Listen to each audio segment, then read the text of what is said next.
All right. So I think this is where we left off. Is that right? Anybody remember? Yeah. This is it? Okay. So we were talking about how we control vessel diameter. So remember that changes or differences in vessel diameter in arterioles is going to be the primary thing that drives where blood goes in the body at any given point in time. Okay? And so the smooth muscle will either contract or relax, and we'll get vasoconstriction or vasodilation. And so one of the things that happens, or one of the ways that we can control this, is through something called autoregulation. Okay? Autoregulation tells us very, very simply that the muscle or the local environment, okay, that is actively contracting or that needs more blood for digestion or whatever it's going to be, the local environment is going to send signals to the arterioles that lead to that place and tell them to vasodilate. Okay? Tell them to vasodilate. So if we think of this as it relates to skeletal muscle, as it relates to muscle during exercise, or as it relates to the heart during exercise, what we're going to see is that increased oxygen demand. Okay? So ATP turnover, ADP levels, right, things like that, they're going to signify metabolism has gone up, okay? As well as lactic acid, hydrogen ions, potassium, all of these things associated with increases in metabolism and muscle contractions. All of these things are going to tell the smooth muscle around the arterioles that are leading to the skeletal muscle where this is needed to vasodilate, to hopefully bring in more blood, bring in more oxygen, bring in more nutrients, okay? And as more blood comes in, then hopefully that will also perfuse more capillaries and we'll be able to get rid of more CO2 products. That's one way. Another part of autoregulation we briefly mentioned on Monday, but increasing shear stress on the endothelium that comes from the increase in blood velocity that's associated with the increase in cardiac output at the onset of exercise or at various points during exercise as you begin to increase stroke volume and heart rate. Blood moving through an artery and arteriole causes shear stress. Okay? Think of what the blood is doing, like I said on Monday, it's like a sandblaster, or you can think of it as like Mr. Miyagi style from the original Karate Kid, where you create friction from rubbing your hands together. Okay? So there is a little bit of friction from those individual red blood cells moving past the endothelium. When that happens, then the endothelium is going to generate nitric oxide. That nitric oxide will then signal to the smooth muscle to relax, and we will vasodilate to those blood vessels in an effort to decrease the blood velocity and decrease the shear stress. But that is going to bring in more blood as well. That's autoregulation. Okay, that's autoregulation. Local control. Things changing in the environment immediately adjacent to those things that are going to drive these changes. The other way that we do things is through what's called extrinsic neural control. The extrinsic just means it's neural control that's not related to what's happening in the local environment. Okay? So there's going to be sympathetic, primarily sympathetic nervous system input that's going to help us control blood distribution. So smooth muscle that's around those arteries and arterioles is going to have receptors for epinephrine and norepinephrine. There are different flavors of these receptors. Some are going to tell skeletal muscle, tell that smooth muscle to contract and vasoconstrict. Okay? Those would be these alpha receptors. And then some are going to tell that smooth muscle to dilate. Those would be beta-2 receptors. And so you can imagine different areas in the body, different organ systems, different locations have different densities of alpha versus these beta-2 receptors. So that when you get sympathetic nervous system input, you're going to get either constriction or relaxation. You can send one signal, but get opposing responses in different places. Okay? So you can imagine when we exercise, sympathetic activation goes up, we get vasoconstriction to the splenic regions, liver, kidney, stomach, intestine. they're going to have higher concentrations of these alpha receptors than, say, skeletal muscle. Although skeletal muscle is going to have some. And then there may be places like the skin and stuff that are going to have more beta 2s, so they're going to get vasodilation there. Okay? So we'll talk a little bit during the next set of slides about something called functional sympatholysis, which is where we may have in some skeletal muscle where we're getting a level of constriction because we have some alpha receptors from sympathetic input, but then the local autoregulation, okay, is going to be so big that it's going to essentially knock out all of this extrinsic neural control.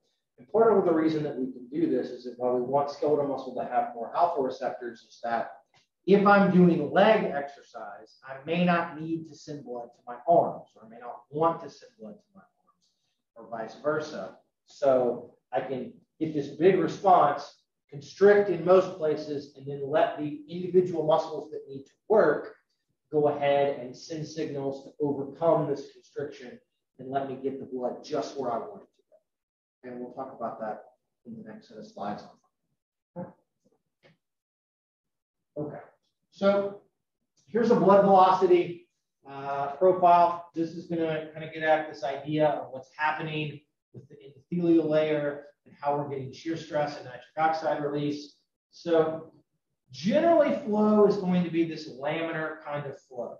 Okay, you're going to have a little bit of friction on the edges. They're going to hold it back. It's kind of laminar flow. It's pretty easy, pretty steady, and it's going to move through our vessels like this.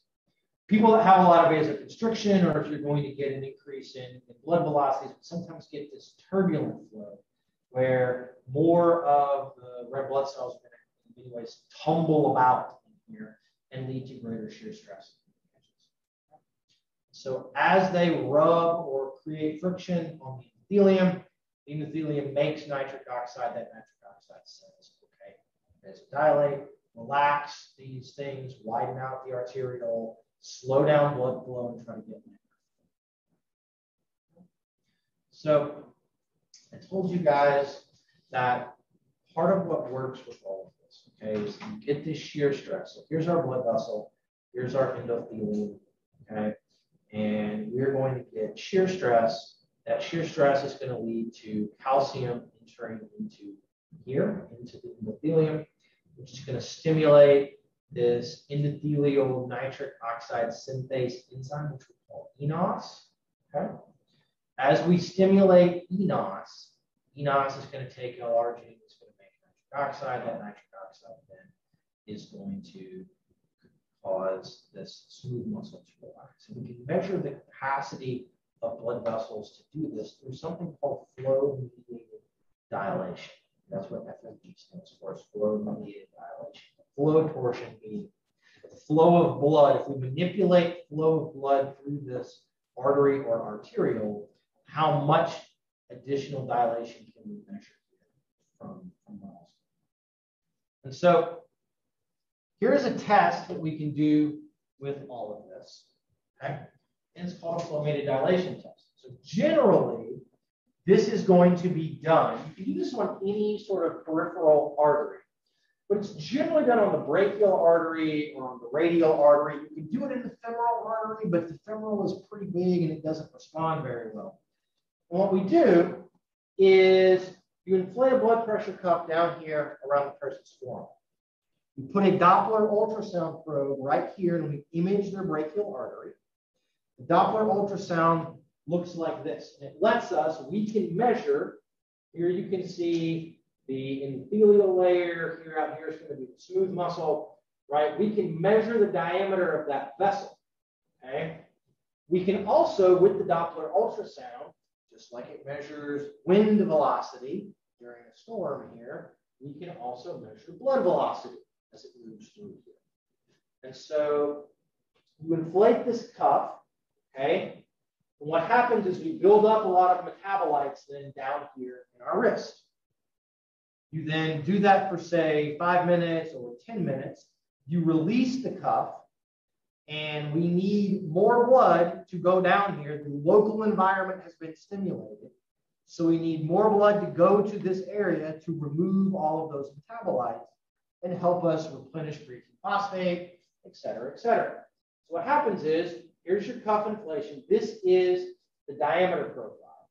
We've got the inflation, we release the inflation, and then you will note there's a little bit of a delay and we get this big increase in vessel diameter. What you don't see, the thing that precedes this is if you measure velocity, you will see blood velocity going through that vessel. It may go up 2, 3, 4, 5 times, okay? So if it's going at like 3 meters per second, it might go up to 10 or 12 meters per second or something like that, okay? As the blood moves through here faster, that creates more shear stress and more friction on the endothelium, which then releases more nitric oxide, and we get this bigger, we get this dilation.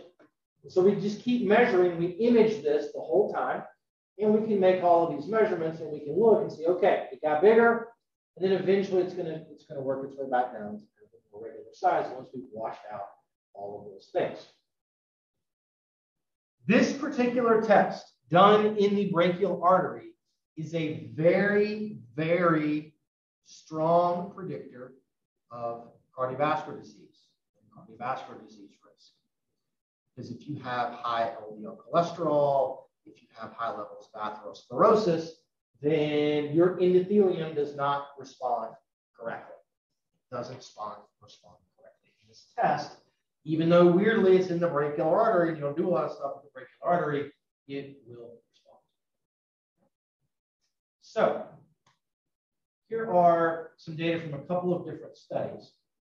And so this study here, they did 8 weeks of exercise training at 80% of heart rate reserves. They're at about 80% of VO2 max, which is pretty intense.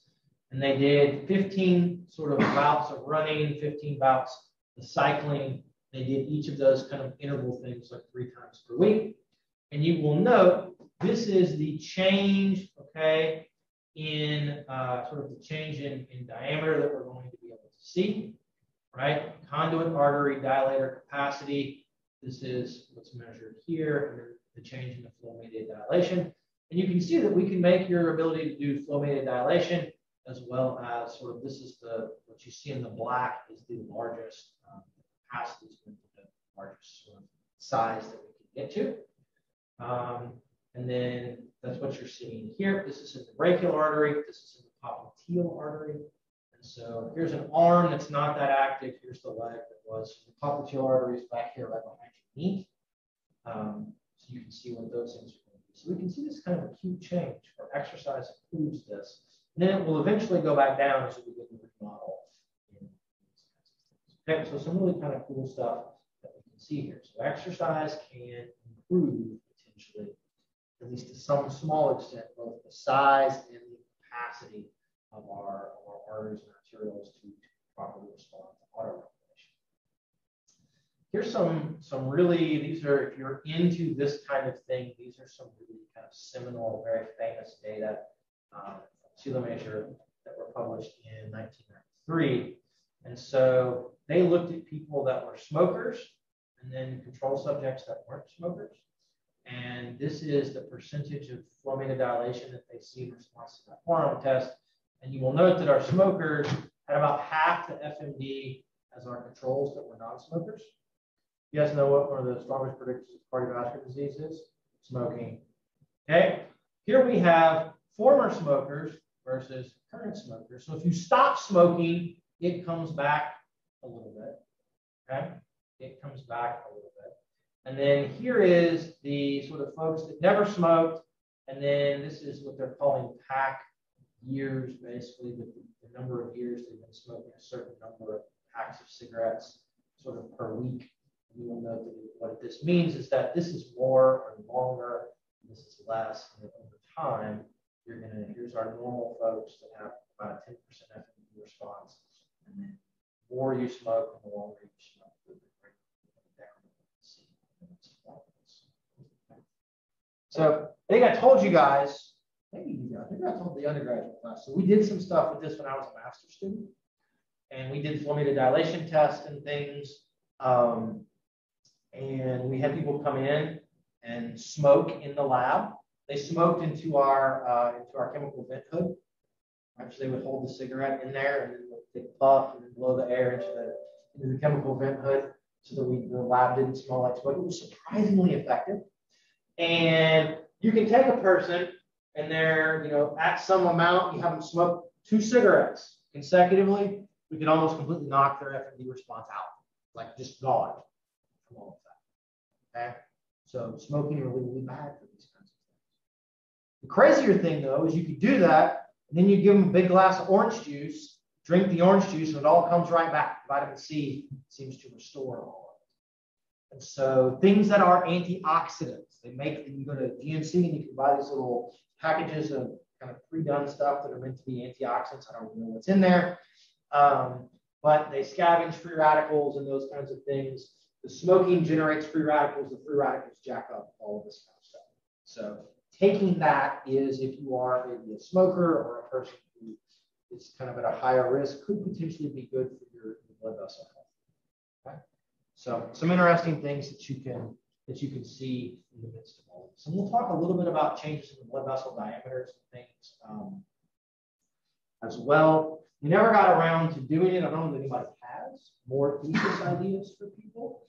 If anybody is listening, Skillet's not on here, but her lab is the one that has the other ones that have the ultrasound machine.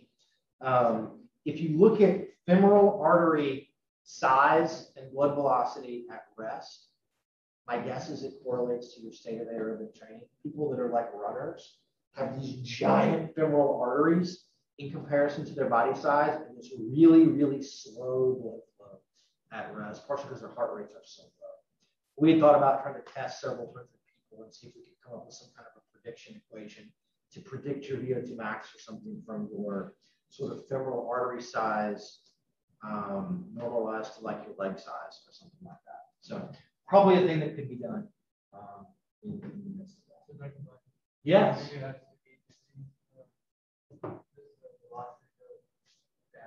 No, velocity goes up. Arteries are also really, really compliant. So they're very elastic. And so you get a heartbeat, pressure goes way up, vessel sort of expands, and then it has a lot of elasticity that goes back to its regular size. As you develop atherosclerosis, those plaques get deposited and the ability of the artery to be elastic goes away. And so there's not kind of an increase and then a decrease. And that does 2 things. One, it speeds up the blood velocity profile. And 2, it makes those arteries more susceptible to sort of rupturing under very, very high levels of pressure because they can't move and expand to try to dissipate some of that pressure. Right? We are biomedical engineers, so y'all learned about materials fatigue and loading profiles, or is that being a mechanical engineer for that? Y'all talked about that, Matt, a little bit. Okay. And so it's the same kind of thing, right? Like there's a certain amount of force or pressure that you can apply to something before it begins to break, or at a certain number of times it can be stretched before it won't go back to its original thing. So it can develop aneurysms and things from doing that. So that's why doing isometric exercise and Valsalva, if you've got a cardiovascular patient, is really, really frowned upon. If you've got an artery that's really stiff and can't expand, and you're going to get systolic pressures that might be 450 millimeters of mercury or something during a Valsalva while they're doing an isometric contraction.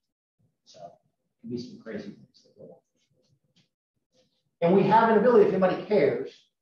So this stuff we can measure in like the brachial artery, where the other things really matter is in like the aorta, as in the more central arteries. So we have it somewhere downstairs. I don't know who took it. It came out of Dr. Mike's lab. It's called a sphygmophore, and it measures something called pulse wave velocity. And it tries to measure the speed at which, if you like, basically you have one, like every time you get a heartbeat, the speed at which that pulse coming through is going to go from basically like your aorta down like to your foot. And it can talk about arterial stiffness and things in that way. And that's also very predictive.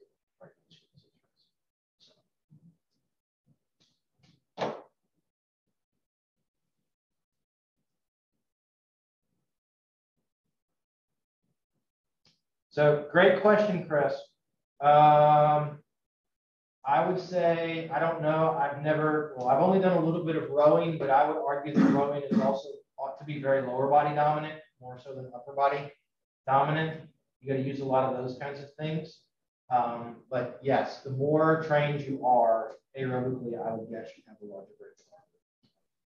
So like those that did the canoe racing for the Olympics, like where you just like sit on your knees. Yeah, they are probably going to have like giant brachial arteries in those things, and maybe proportionally less in their femoral. Thank you. Of course. Okay. Take the microvascular unit stuff and just put a big X through it. We're not going to talk about this. This is a place where I was taught one thing, then they changed their mind. Now they may have changed their mind again. So we're not even going to mess with it.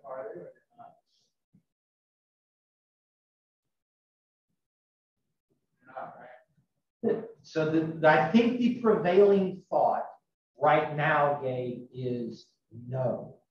Or there may be a thing that is a microvascular unit. Like that as an idea is right, but the idea that you open and close these things, units, like they're almost motor units or something, like you recruit muscle fibers, I believe they've now, what the current evidence they've landed on now is maybe not.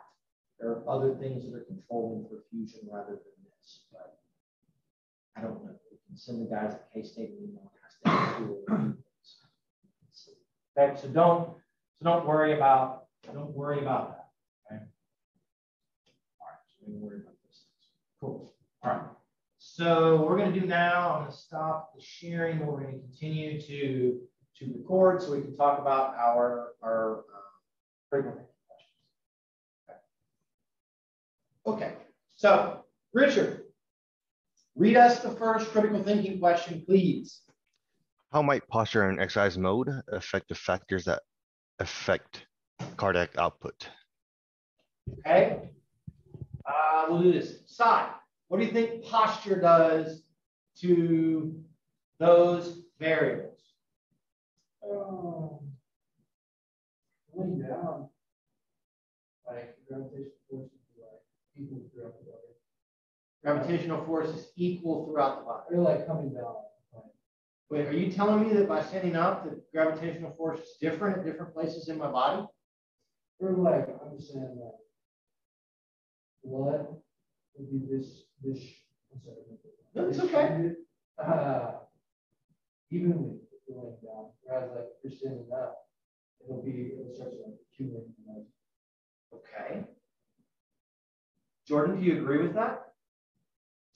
When you're laying down, the heart doesn't have to pump blood against it. Okay, that's correct. I think that was. But if I'm standing, then is blood going to pool in my legs? Or maybe, Yeah, you're not moving. So I I'm think standing. like, when you're on an airplane and you're sitting for forever and your feet swell, more blood. If you're moving in the skeletal muscle it's helping to increase venous return. Okay. When you initially stand up, it all rush down until your body can like make up for that, right? It can, yes. Well, even if you exercise, right? It's that. Oh. Gravity is always full. Gravity is heartless. It's just here all the time, trying to drag us down into the earth. So, what do you think happens if we go to space? If we go to Mount Everest, there's just less gravity. We're farther away, so there's less gravity. There's space, no gravity whatsoever. Where's the blood in your body? Does anybody have any thoughts? Doesn't your blood pool in space? Like you get swollen? I'm going to get swollen, says Christine. Josiah, you want to weigh in? Or evenly spaced. Okay. Could that be a problem if we're wanting to try to get blood to go to our legs to do exercise? Maybe. It's really hard to exercise in space. Just nothing weighs anything. There's no resistance. They do a lot of exercise band things. You guys should Google videos of the guys trying to and the girls trying to run on a treadmill at the International Space Station.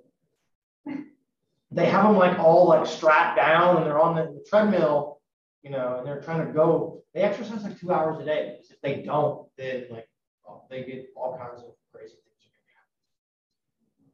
So weightlessness is wild, especially affects sort of the cardiovascular stuff. So also you go to space, you get taller. Just know that. Gravity is not compressing your spine. So you go and you come back and you're like, it's pulling me down. So I don't know if I could be 6 foot. I don't know if I have that much extra in me to go to space. Also, I'm not going to space. I'm not getting on a rocket. I have no aspirations for that. I don't understand. I'm Elon Musk or I'm Jeff Bezos. I'm going to go to space. Good for you. Like, how about we stay here? Right? It's not. Okay. What was the other part of that question? So posture was one of them. Exercise mode. Okay. You think running and cycling are different, Matt? Yeah. Okay, well, talk to me about that. When you're running, you're like straight up and down, your legs are all extended down. Mm-hmm. Where biking, your knees are coming up. So like now blood throughout your thigh does not have to fight gravity as much. Okay. It's also not being pulled down as much. So like the blood supply is slower, but venous return is also slower because it's moving more to get blood up to the heart. Okay. Ready? You agree with that? Yeah. I just like any exercise that requires like large muscle groups. Mm-hmm. Like obviously they're gonna do this. It's gonna take more force, so they're gonna have more control, like more effect on muscle pump. So. Oh, that's okay. You're doing good. Yeah, So, I think stroke volume will be. We're going to come back to that in a minute. Okay. Keep talking. Yeah, I think stroke volume will be increased when you're doing an exercise that has more muscle groups going on.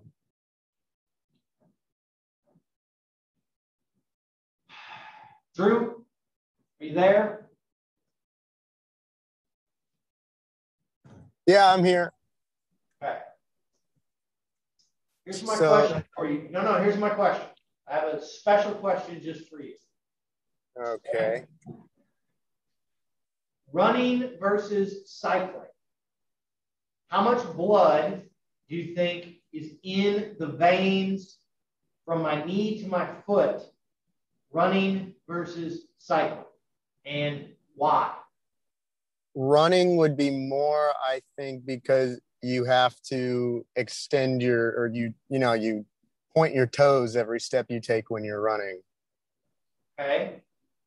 So that activates the calf, which causes arterioles to react. Okay. But I'm talking about on the venous side. What about on the venous side? Well, maybe there's more because of the percussion of running might make venous return a little more difficult. Okay. Ethan, do you agree or disagree?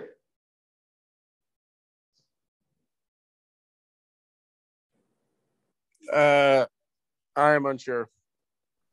But what did he say?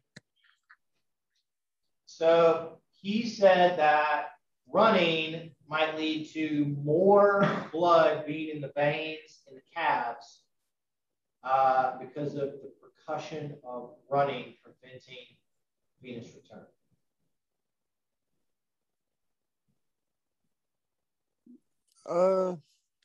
Yeah, I guess I would agree. For me, running is not efficient. I'm too heavy for it, so I would feel that more, I guess. Okay, I'm with you. Same's on the running and those things. But at least, what do you think? I think that running activates the skeletal muscle more than cycling would. Okay. So So, because of that, it would increase venous return back to normal. So I think there would be less blood in your veins when you're running. So that would be my guess too. So I would tend to agree with Elise, because you're contracting your calves to a much greater extent because of plantar and dorsiflexion during the running. Although if you're really good at cycling, I think you do some plantar and dorsiflexion. At least that's what the Larsons tell me. Then it might be a little bit different. That's the kind of question that I can envision me asking you guys, right? Do you understand what's the muscle pump do? What muscles are active during certain kinds of things, right? And so, just get this thing off. Like it's just, my mask is deteriorating. It's making my nose itch. So that would be my guess. Okay. So it asks about the other things, right? If I change posture, okay. So if I lay down, what happens to cardiac output? I'm at rest. I go from sitting to laying down. What do you think might happen to cardiac output?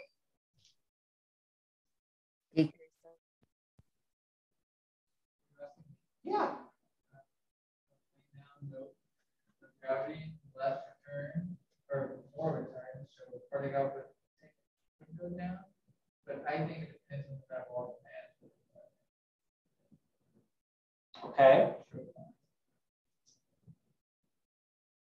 So venous return goes down, stroke volume goes down. Then what might have to happen? Heart rate's got to go up. You guys think cardiac output changes at rest from laying to sitting? I'm going to guess not very much. Blood pressure is going to change for sure. But you're sitting, you're probably going to have a little bit higher heart rate than if you're laying down, because venous return is more difficult when you're sitting. You're going to come up against gravity. So stroke volume may be slightly lower, and stroke volume is slightly lower than to match cardiac output, heart rate's got to go up. Okay. So if we assume that your metabolic rate doesn't change from sitting to laying, which is a slightly debatable issue, okay, but assuming it's the same, then cardiac output really shouldn't ever have to change. That might explain a little bit of the why we often want to measure resting heart rate when we're laying down. Now, if you tell me, Dr. Black, I'm sitting, I have to do muscle contractions to be able to sit, so my metabolic rate's going to be a little bit higher, so maybe cardiac output's going to be up a little bit in that way. Or I'm sitting and you're a fidgeter and you're wiggling your legs, and that's going to help with the muscle pump. So there's a lot of small derivations. That would be kind of my thoughts. Okay. Chris, do you have a question, or have you just had the little hand wave thing on your Zoom up? Has that been up the whole time? That was for my question earlier. From earlier. Okay. I'm a bad professor and I didn't see it. So okay. That's fine. Hey, there we go. Big hand. What up? Okay. Let's think about this. We'll do space again. Jordan, you go to space. Okay. Blood volume stays the same.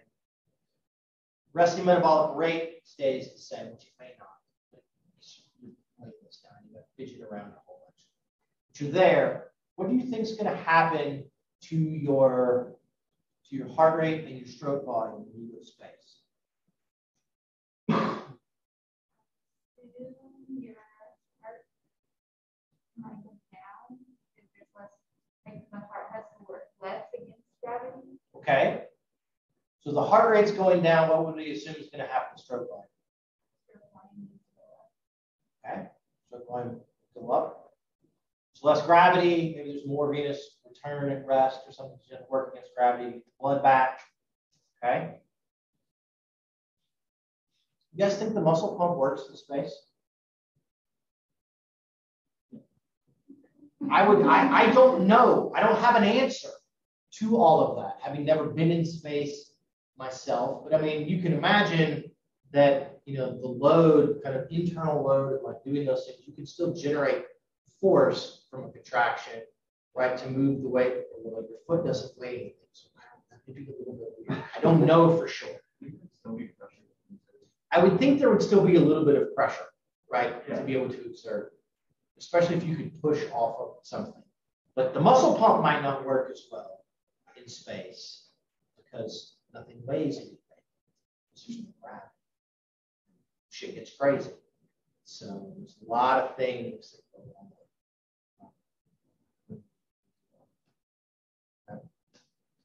Okay. Was there another part of the question, Richard? We'll let you read the question. We haven't answered. Another part of the question that we haven't talked about yet? For the first one, I do not believe so. All right. About that? Do you all feel comfortable with me, sort of the relationship between the things that control stroke volume and the things that control, cardiac output and heart rate? Understanding or thinking your way through, okay, well, if I did this and then I did that, and then what else can happen, kind of things. What if I put and again, it's Halloween, it's just a freaking horror movie. What if I put a clamp on your aorta? What do you think would happen to stroke volume? Richard, if we put a clamp on your aorta, we didn't fully occlude it, we put a clamp on your aorta. What's going to happen to stroke volume? I would assume it would decrease because we wouldn't be able to. Let's see. We wouldn't be able to overcome the pressure, or I guess the afterload, to get the blood out of the aorta. Okay. Afterload's probably going to go up, right? Higher pressure in the aorta. You could also have made the argument that if it wasn't full occlusion and you were healthy, and you can generate enough pressure to actually overcome the aortic pressure, it might stay the same. My guess is it's not. It probably would go down a little bit. That would be a guess. Okay, good. We haven't even talked about something called the pressor reflex. Christina, have y'all talked about the pressor reflex in cardiovascular phys yet?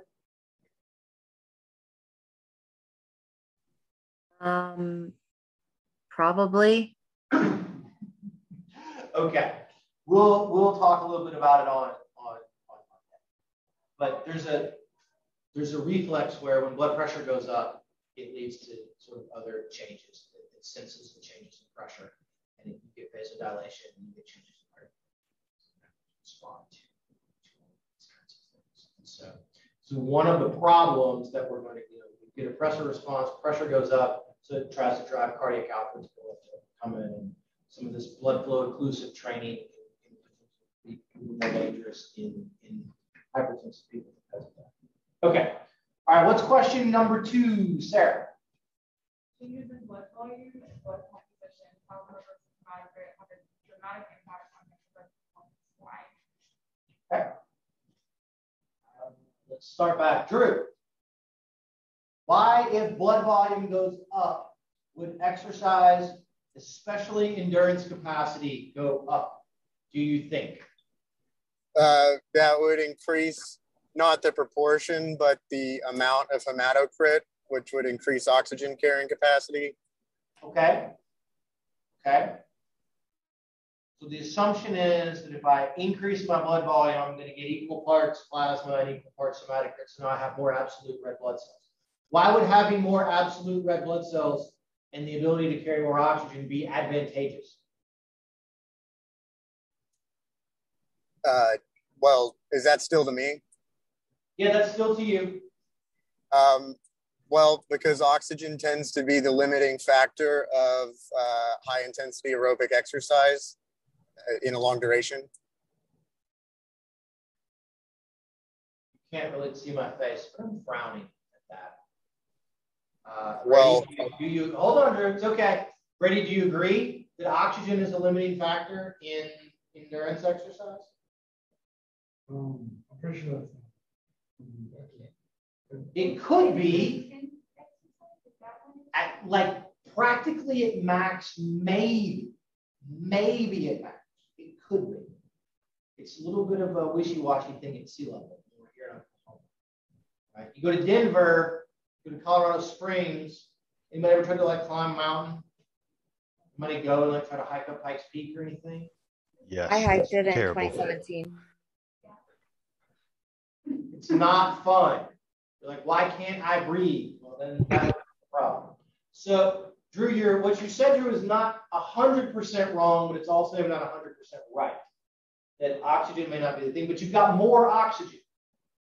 And so we haven't really talked about diffusion or diffusion gradients. We'll get into more partial pressures and those things when we start talking about kind of pulmonary stuff. But having more oxygen in the blood raises the arterial O2 concentration and makes the gradient into the muscle bigger, which hopefully will allow the muscle to extract more if it needs it. And that's dependent upon capillaries and dependent upon mitochondria and some other things. But okay, you're on the right track. Okay, so we're going to go back to Matt now. Matt asked this question earlier of me. And he said, if I exercise outside, my plasma volume goes up when it's hot, and that might be good. How might making just your plasma volume go up be a good thing, Josiah? I'm just going to give you a bag of saline solution and make your plasma volume. Your blood volume goes up because your plasma volume goes up. And we just put basically water in there. How would that be good? Why would that be good? Because it is. Is it just like perfusion? Just being able to get whatever red blood cells we can get into the muscles, just basically because we have more volume that we can perfuse? So maybe, but it has a real effect on one other more central cardiovascular thing. You guys remember blood volume helps us determine which cardiovascular parameter? Venous return. I can more blood volume, bigger venous return. If venous return goes up, what also tends to go up? Preload, which means stroke volume. Yes, we got there. Yay. Good. Y'all are thinking about all the right things. Okay. So I'm sorry, Josiah. Everyone answered for you in that way. All right.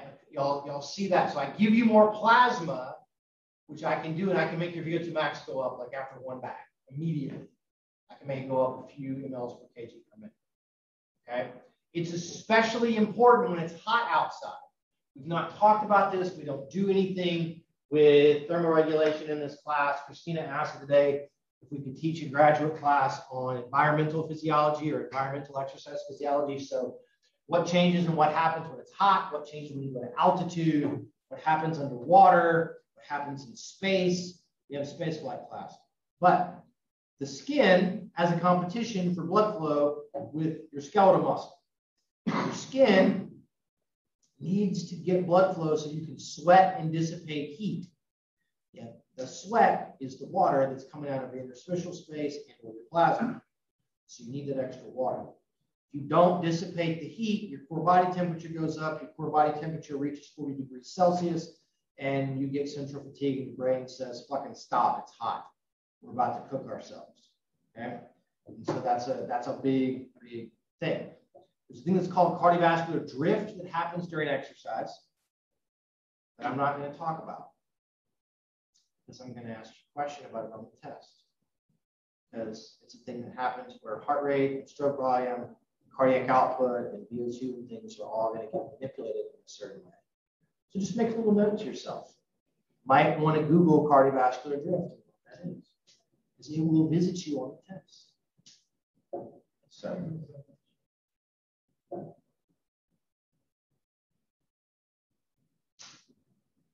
Thanks, Gabe.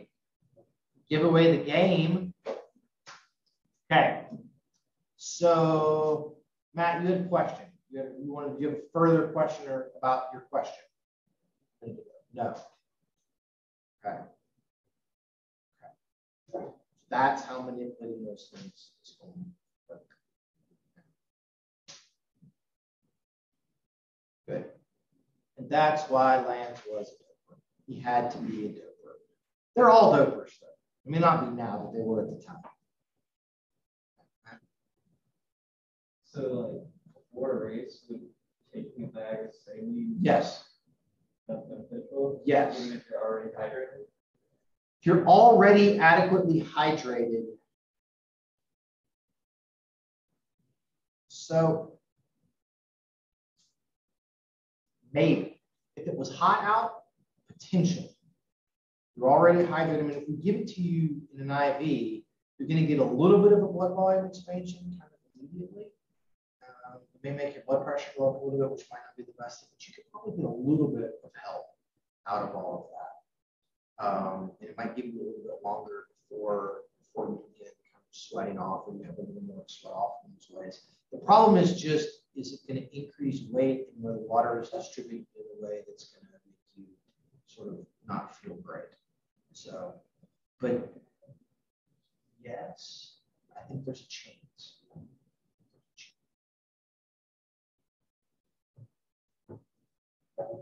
So does increased plasma volume, does that affect like pH balance at all? Like, It shouldn't. I give you water, and then it's going to even out somewhere. You either retain more or excrete more sodium. If you drink just water and there's no like salt in it at all, there's no real electrolytes in it, then the water content will go. You'll start retaining sodium at the kidneys. All those things out, pull sodium out from someplace else to try to make it equilibrate. So no, not really. The idea that Gatorade has the electrolytes in it is fine, right? When they give you saline solution, like at the doctor's office, what they're trying to do is to match that, so you don't have to pull it from anywhere else or mess anything else up. If you've got a lot of blood loss and they don't have blood on hand, they'll just give you saline, right? In an effort to try to maintain blood pressure and maintain some level of blood volume, so you get some cardiovascular function, because we normally at rest have sort of excessive amounts. So that's part of why they make a big deal about giving people IVs all the time. Next, you're going to ask why giving somebody an IV is going to help them when they're cramping. I'm going to throw my hands up and say, we don't know why you cramp. So heat stress seems to cause it. Muscle damage seems to cause it. It's clearly some kind of an imbalance in the electrolytes and brain sensitivities and those things. We're going to get firing when you don't want it, but we don't really fully understand all of it as far as that. So, okay. Compare a cramp to a muscle, to a cardiac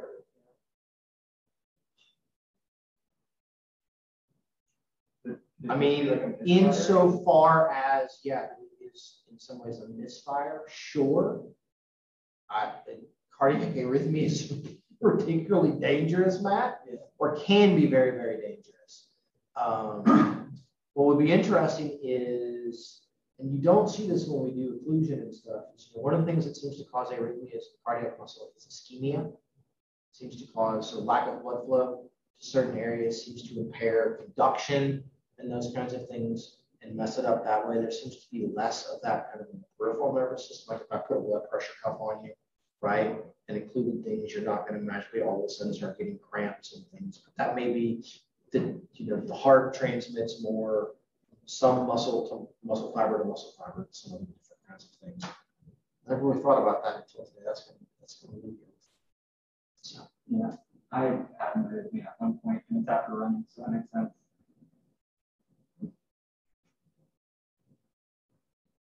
Hypertrophic cardiomyopathy.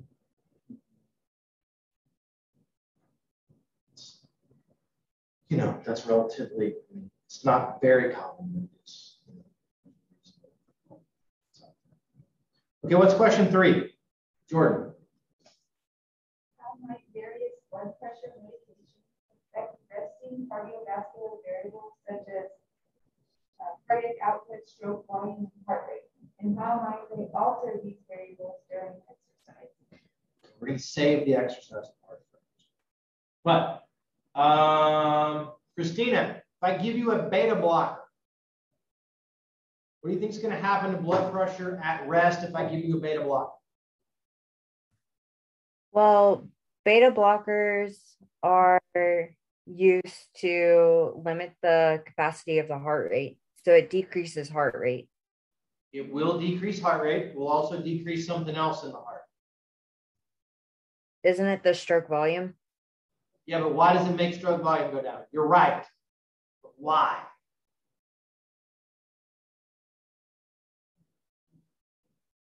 Sorry, Gabe? Yeah, it'll reduce contractility. So when contractility goes down, then blood pressure can go down. Might also cause vasodilation in some other places. You guys have a heart attack? You know what they give you when you go to the hospital? The first thing they give you? I don't know if it's a beta blocker. Isn't it aspirin? They will give you aspirin. They also tend to give you something else. They give you nitroglycerin, which is going to cause massive amounts of vasodilation. It's going to open up everything in an effort to kind of lower blood pressure a little bit and hopefully increase perfusion, especially back to the cardiac muscle. So, wait, so if you take a beta blocker at rest, it would decrease blood pressure, or would it like prevent it from increasing? So that may all depend upon what your resting blood pressure is. So if your resting blood pressure is high, it will lower it. If you are normal to kind of low normal, I don't know the answer for sure on that. We would need to look at some studies and see. But if you told me that it didn't go down very much, I wouldn't have a hard time. It will for sure prevent it from going up some during exercise. Yeah. Anybody goes to cardiac rehab and you ever see people during cardiac rehabilitation and they're on beta blockers, like their max heart rate's like 110 beats per minute or something like that. Like they can't raise their heart rate very high. They can't get their stroke volume up. So the VO2 is massively reduced as cardiac output is down from all of that. And so like they can walk, but they may not be able to run.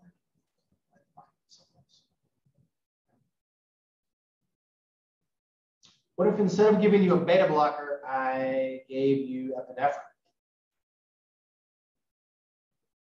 Si, what do you think would happen to your blood pressure if I gave you epinephrine?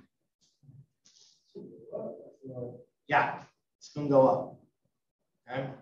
Cardiac output might also go up, right? Because we're going to stimulate heart rate and contractility.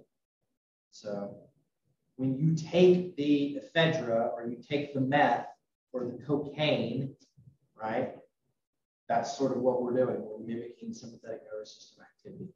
And so if you have any sort of cardiovascular problems, I would not advise you to take cocaine or meth. Not that I would advise you to take those things under any circumstances ever. But I will ask you to do some things sometimes.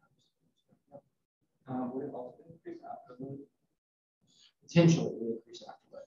If blood pressure goes up, there's a reasonable chance of afterload may go up, or you're going to have greater contractility to get the same stroke volume. So afterload may stay the same. It may look the same, but what's happening is the heart is having to work harder in order to arrive at the same stroke volume. And that's fine for the most part of most of you guys, but it may not be great for a 75-year-old person that just had a heart attack. So again, just ways to think about how cardiac function, how those variables all sort of fit together, right? How those things are going to all fit together and explain some of the things that we're going to see. We can give you things that manipulate the ability to vasodilate and vasoconstrict in the peripheral arteries and arterioles. Give things that block nitric oxide synthase. I believe it's called L-MAID, but it blocks nitric oxide synthase, so you cannot do flowmated dilation. Why would I want to do that? So that you can try to determine the extent to which any change in diameter is due to the nitric oxide pathway in comparison to a different pathway. Right. Not what? Cardiovascular. Yeah, not from cardiovascular disease. If it's from cardiovascular disease, it's probably from atherosclerosis, or you have high levels of oxygen-free radicals. And those kinds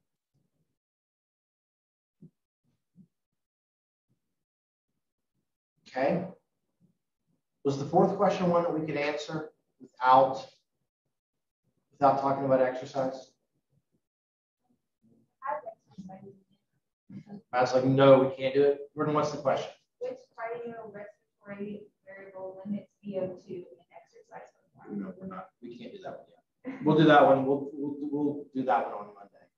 We'll kind of talk about what happens during exercise and what things are going to change. We'll try to pick up the pharmacological interventions during exercise and that will. Those are the kinds of things that I want us to be able to do to understand what all's going on, how all of this is going to fit together. It's all fit together. That's the way that we manipulate things. Send you to space, send you to altitude, put you underwater. Right? You way down underwater and there's pressure. So that's going to change those things. Your whole changes. Okay. You guys have questions? Other things in general we should talk about? How was the stats test? Brady's giving me like 3 fingers up. I don't know if that's good, bad, or he's trying desperately to flip me off, but he can't in some ways on that. No? Stats is okay? I think we 3 hours. One of y'all told me I got a thumbs down. Ethan said thumbs down. Okay. Y'all got to use your notes though, right? Okay. It just took me forever. It just takes you forever. Okay. What if I let y'all use your notes for the in-class portion of our test? How do you feel about that? I want to study it. Would be nice. Oh. I want to study it. Or like one piece of paper. Like one piece of paper. I don't know.